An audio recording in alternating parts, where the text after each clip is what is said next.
Hi, in this video, we will learn how to use Microsoft Teams if this is the tool that your teacher will be using to conduct their live virtual learning sessions from your Brightspace page. Now, in order to get started, in this example, the teacher has posted the link to the virtual classroom session directly from the announcements. Now, we recommend that all students within the Greater Essex County District School Board download their free version of Office 365 in order to use the desktop version of Microsoft Teams.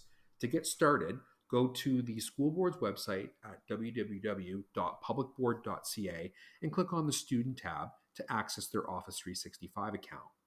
Once you're inside of your Office 365 account, on the upper right-hand corner of the page, look for the Install Office button, and when you click on the down arrow, click on the link that says Office 365 Apps.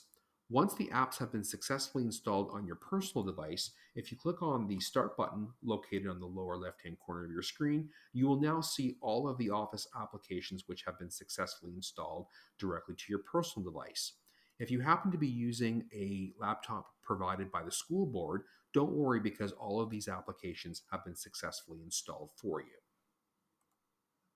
Now that we have the Office 365 applications installed successfully on our personal device, we can now go ahead with accessing our Microsoft Teams session. If we're now back on our Brightspace course, what you're going to do is click on the link to directly access the session. You will now have a new tab open up in your web browser with the options to either continue in this browser or to open the session directly on the Teams app.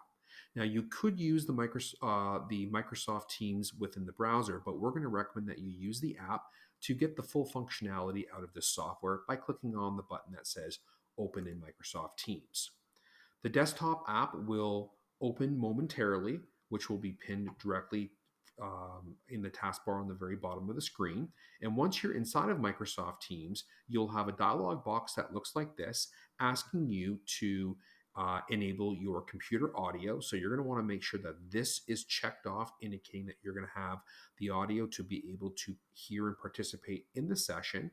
And if you want to enable your webcam, you're going to make sure that you click on the slider button by clicking like so, and you'll now see your face immediately appear in the active window. Or if you want to enable or disable your microphone, you can move the slider to the left to either shut it off or to the right to enable it. Once you're ready to enter the session, click on the View Join Now button, and this will automatically connect you to your virtual classroom session where your teacher will be waiting. Once you're inside the session, in order to see who's participating in that session, you're going to click on the Show Participants list to see if your teacher is in the session along with your peers from your class. You also have an option to show conversation, which is going to be the meeting chat, along with the option of raising your hand if you wish to ask a question. Now, the last feature is going to be breakout rooms. If your teacher is assigning you to a virtual breakout room, think of that as an opportunity to participate in group work if you were in a traditional classroom session. When your class is over, be sure to click on the Leave button in order to successfully end your session. So there you have it, folks. I hope that you found this video tutorial helpful. Bye-bye now.